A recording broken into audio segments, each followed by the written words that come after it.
Hello प्यारे विद्यार्थियों, कैसे हैं आप सभी लोग। आशा है कि ठीक होंगे। आप सभी लोग स्वस्थ होंगे, मस्त होंगे और अपने अपने तैयारी में व्यस्त होंगे। तो निश्चित तौर पे आप सभी लोग लगे रहिए, क्योंकि आप सब लोग बिहार बोर्ड परीक्षा 2026 की जो तैयारी करते होंगे उसमें टाइम काफ़ी कम बची हुई है। तो निश्चित तौर पे आप लोग लगे रहिए।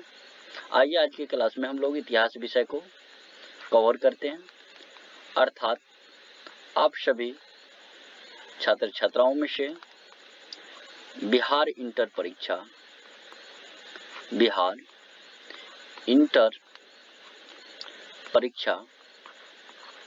2026 की तैयारी करना चाहते हैं तो आप लोग सही क्लास पर, सही चैनल पर आ चुके हैं। और मैं सुरेश कुमार आर्ट्स एकेडमी की तरफ से आप सभी का तहे दिल से स्वागत करता हूं। तो आइए आज के क्लास में हम लोग चैप्टर 11 भाग 3, चैप्टर का नाम है विद्रोही और राज, अर्थात 1857 का आंदोलन और उसकी कुछ व्याख्या के बारे में, उसके व्याख्यान के बारे में क्लास में अध्ययन करेंगे। तो आइए सबसे पहले जान लेते हैं कि 1857 का विद्रोह क्या था, या फिर 1857 के विद्रोह से आप क्या समझते हैं।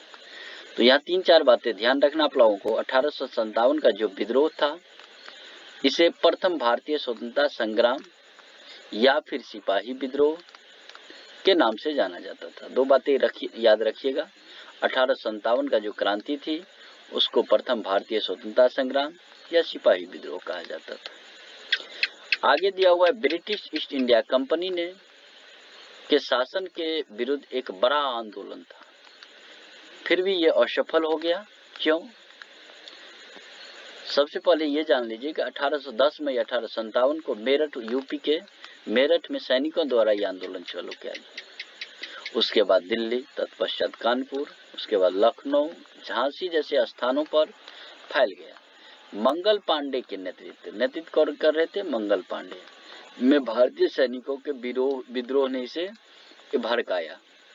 उसके बाद एक कारण था एनफील्ड राइफल, अर्थात कारतूसों पर जो एनफील्ड राइफल में जो कारतूस यूज होता था, उसमें ऐसा अफवाह था कि गाय और सुअर की चर्बी वाला जो है, मतलब अफवाह जो धार्मिक रूप से आहत थी। यह विद्रोह क्या हुआ, अंततः बाद में बंद कर दिया गया, दमन कर दिया गया, लेकिन इससे ब्रिटिश ईस्ट इंडिया कंपनी के शासन का अंत हो गया। नियंत्रण सीधे ब्रिटिश ताज के हाथों में चला गया और विद्रोह के जो है कारण हम लोग देखेंगे। सबसे पहले आप लोगों को यहाँ पर 3-4 बातें जानना है जो काफी जरूरी है। 1857 की क्रांति, पहले से ही आप लोग जानते होंगे कि 1600 ईस्वी में ईस्ट इंडिया कंपनी की स्थापना हुई थी और उसके बाद अंग्रेजों ने पूरे भारत को अपने जाल में जकड़ लिया। उसके बाद एक क्रांति हुई जिसको हम लोग 1857 की क्रांति के बारे में जानते हैं। हुआ यूं था कि मंगल पांडे नामक एक व्यक्ति था जो अंग्रेज के सेना में भर्ती थे, और ये मंगल पांडे एक सैनिक छावनी थी बैरकपुर पश्चिम बंगाल में पड़ता है। और इन सैनिकों को एनफील्ड राइफल यूज करने के लिए कहा कि तुम लोग जो है ये राइफल हटाओ और दूसरा राइफल सेना में यूज होगा। तो ऐसा कारण था, ऐसा अफवाह था कि एनफील्ड राइफल को साफ करने के लिए चर्बी पर लगे कारतूसों का यूज करना होता है, जिससे हिंदू और मुसलमान जो भी सिपाही अंग्रेज के थे काफी भड़क हो गए और 1800 महान का क्रांति हो गया। और उसका जो नेतृत्व कर रहे थे बैरकपुर से, वो मंगल पांडे कर रहे थे। इस बात को ध्यान रखना, मंगल पांडे।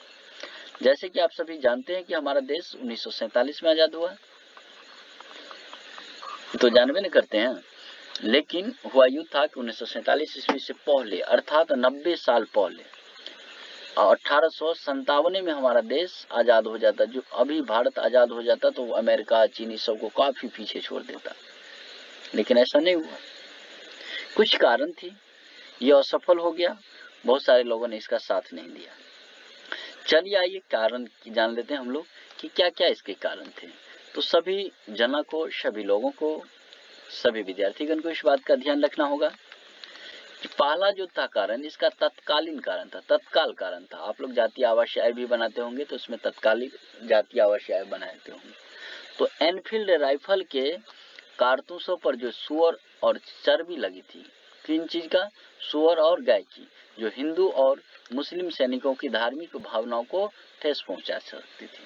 अर्थात अंग्रेजवा सब जो गोरखा सब था, गोरखा सब छिलल मुर्गा सब, तो छिलल मुर्गा जो अंग्रेजवा था, तो ये मुर्गा जो है, ये सब जो है गाय भी खाता है और ये सुअर भी खाता है। लेकिन आप लोग देखे होंगे कि मुस्लिम की बात करें तो वो गाय नहीं खाते हैं। उसके बाद जो है हिंदू जो है, हिंदू गाय नहीं खाते, मुस्लिम सुअर नहीं खाते। लेकिन ऐसा माना जाता था कि उस पर जो एनफील्ड राइफल का यूज किया जाता था, एनफील्ड राइफल, तो उसमें इसके कारतूस साफ करने के लिए छह और क्या कहते हैं उसको, गाय और सुअर की चर्बी से साफ करना पड़ता था। यह तत्कालीन कारण था। इसके अलावा और भी कारण थे। दूसरा जो कारण हम देख लेंगे वो राजनीतिक कारण है। क्या है? राजनीतिक कारण।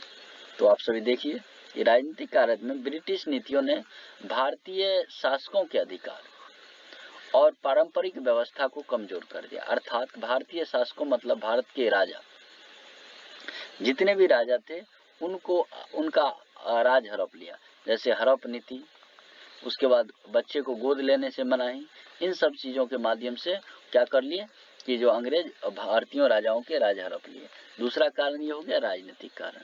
पहला क्या तत्कालीन कारण में देखे, चर्बी वाला कारतूस था।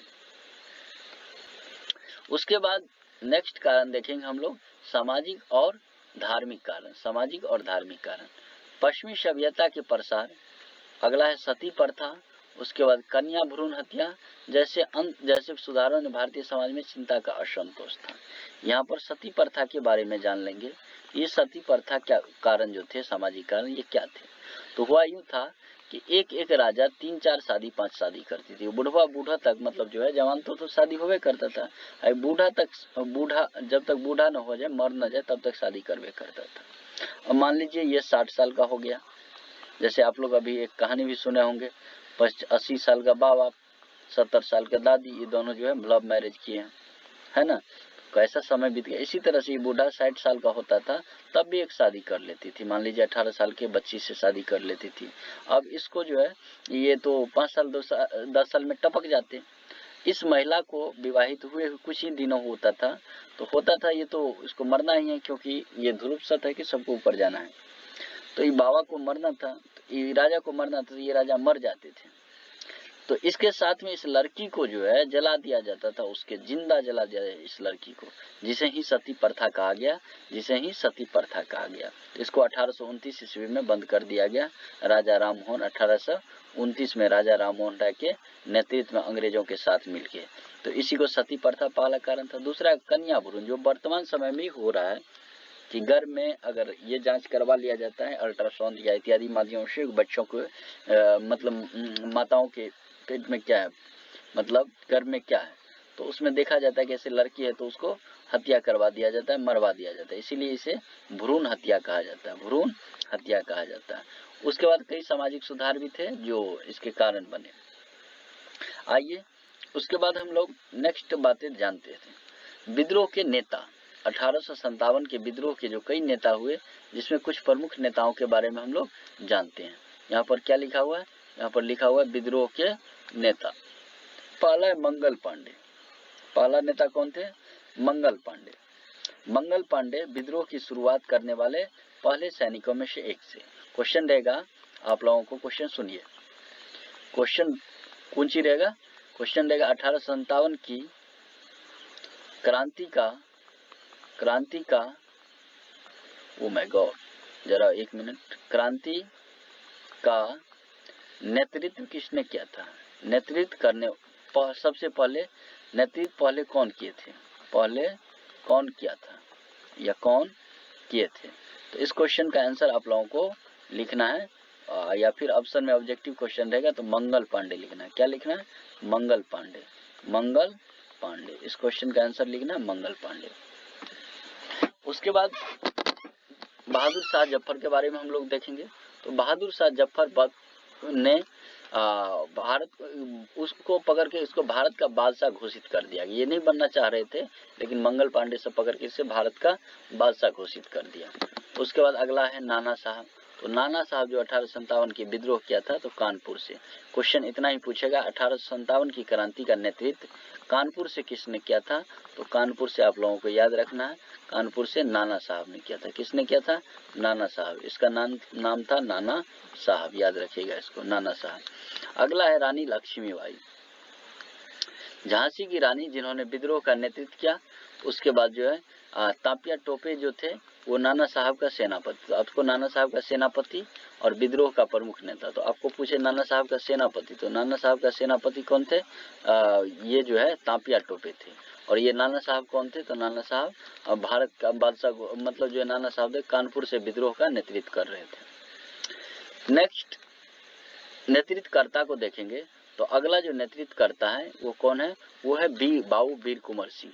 वीर कुंवर सिंह अर्थात ये 80 वर्ष की अवस्था में भी अंग्रेजों से लोहा लेने का काम किया। ऐसा नहीं कि वीर कुंवर सिंह का लोहा लेने का जो है कारोबार था, ऐसा कोई बात नहीं। आप लोग सोचिएगा कि लोहा की दुकान था, नहीं। ये वीर कुंवर सिंह लोहा लेने का मतलब जो इससे युद्ध का सामना किया। और ये बिहार के जगदीशपुर में राजा थे जिन्होंने विद्रोह में भाग लिया। क्वेश्चन रहेगा, बिहार के जगदीशपुर से 1857 का नेतृत्व किसने किया था? तो याद रखना आप लोगों को, वीर कुंवर सिंह। बेगम हजरत महल कहाँ से कर रही थी? तो लखनऊ से विद्रोह का नेतृत्व कर रही थी। उसके बाद विद्रोह के प्रभाव, अर्थात 1857 की क्रांति के विद्रोह के कहाँ तक प्रभाव पड़े? तो 1857 की क्रांति के विद्रोह का प्रभाव जो है, ब्रिटिश इंडिया कंपनी के शासन का अंत हो गया। उसके बाद भारत का नियंत्रण जो है ब्रिटिश ताज के रूप, मतलब वहाँ ब्रिटिश मतलब इंग्लैंड के जो राजा थे उनके हाथों में दे दिया। भारत में लाखों किसानों, कारीगरों और नागरिकों की भागीदारी देखी गई, जिसमें यह सिर्फ एक सैन्य विद्रोह नहीं बल्कि यह एक व्यापारिक सामूहिक आंदोलन था। आप लोग एक क्वेश्चन का आंसर बनाएंगे।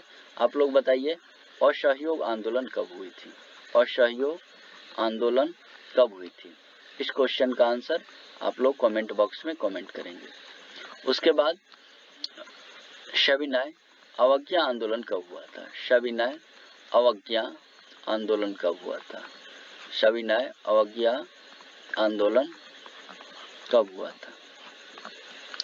उसके बाद तीसरा क्वेश्चन है, सविनय अवज्ञा आंदोलन के बाद भारत छोड़ो आंदोलन, भारत छोड़ो आंदोलन कब हुआ था? भारत छोड़ो आंदोलन कब हुआ था? इन सब का ईस्वी लिखना आप लोगों को। भारत छोड़ो आंदोलन कब हुआ था? ये तीनों क्वेश्चन का आंसर कमेंट बॉक्स में पिन कीजिए फटाफट। अब देखिए इस चैप्टर से, किस चैप्टर से? 1857 की क्रांति। 1857 की क्रांति से कुछ क्वेश्चन दिया गया है। पहला क्वेश्चन 1857 की क्रांति का प्रतीक क्या था? तो क्रांति जब शुरू हुई थी तो लोग कमल फूल और चपाती, कमल और रोटी, यहाँ चपाती की जगह रोटी भी हो सकता है, ध्यान रखना, कमल और रोटी के साथ विद्रोह किया। उसके बाद है 1857 क्रांति किस गवर्नर जनरल के शासनकाल में है? तो लॉर्ड कैनिंग के शासनकाल में। किसके शासनकाल में? लॉर्ड कैनिंग के शासनकाल में। अगला क्रांति की शुरुआत जो है कब से कब हुई? 10 मई 1857 को मेरठ से हुई। 1857 की क्रांति की शुरुआत 10 मई 1857 ईस्वी से हुई। याद रखना आप लोगों को इन चीजों को।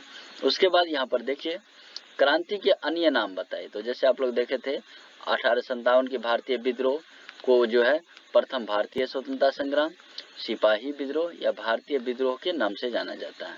ये असफल विद्रोह था। क्या हो गया था? असफल हो गया था, ये सफल नहीं हो पाई थी। 1857 की क्रांति का तत्कालीन कारण आप लोग देखे थे कि चर्बी वाले कारतूस इस्तेमाल में सैनिकों में आक्रोश भड़क गया। एनफील्ड राइफल का जगह मतलब एनफील्ड राइफल का प्रयोग करने के लिए कहा गया था इन लोगों को। उसके बाद क्वेश्चन नंबर 6 देखिए। क्वेश्चन नंबर 6 क्या है? क्वेश्चन नंबर 6 है 1857 के विद्रोह का मुख्य प्रभाव क्षेत्र भारत का कौन सा हिस्सा था? तो भारत की मैप मैं बनाऊं यहाँ पर, तो भारत के अगर नक्शा पर इसको देखिएगा आप लोग, तो भारत का नक्शा पर देखिएगा तो ये जो एरिया है बंगाल वाला, उत्तर प्रदेश और बिहार, ये काफी प्रभावित है। तो ये उत्तर और ये क्या हो गया? मध्य भारत। तो ये उत्तर मध्य भारत हो जाएगा, उत्तर मध्य भारत। यहाँ पर आप लोगों को 3 क्वेश्चन दी गई थी। शायद उस क्वेश्चन को बनाए होंगे। असहयोग आंदोलन आपसे पूछ दिया जाए परीक्षा में कब हुआ था, तो 1920 ईस्वी में। सविनय अवज्ञा आंदोलन कब हुआ था, तो ये हुआ था 1930 में। भारत छोड़ो आंदोलन, ये अंग्रेज भारत छोड़ो, 1942 ईस्वी में। आइए अब हम लोग अगला नेक्स्ट क्वेश्चन की बात कर लेते हैं। नेक्स्ट क्वेश्चन है 1857 की क्रांति का भामाशाह कौन था। भामाशाह या बादशाह ये कह सकते हैं।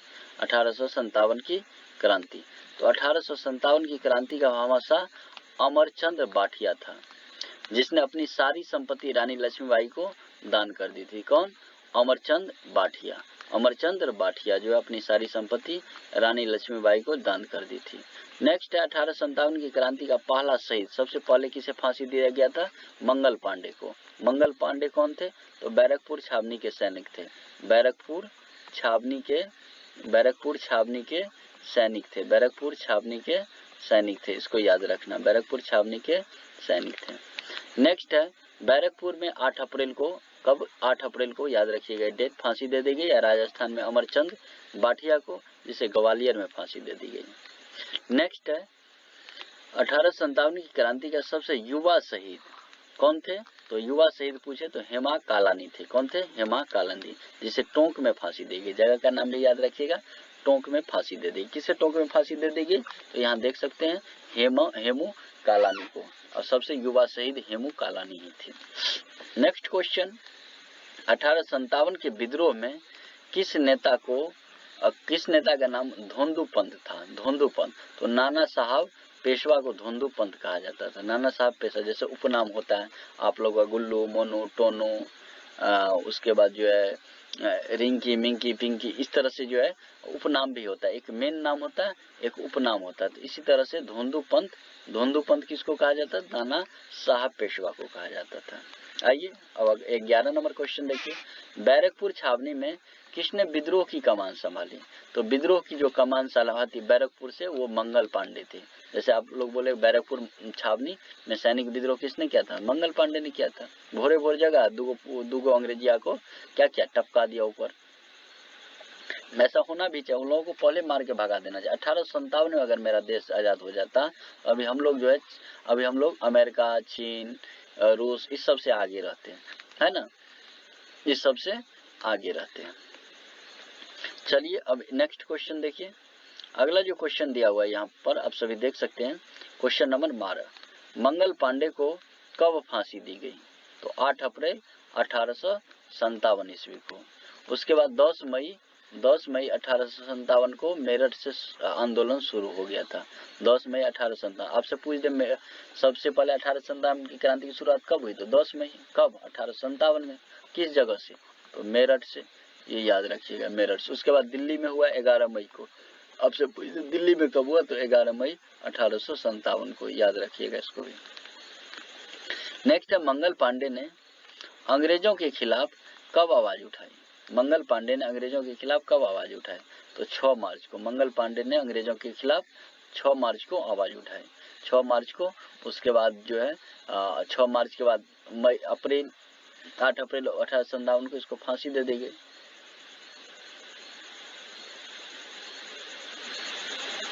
दस मई 10 अप्रैल, ठीक है, ये मई।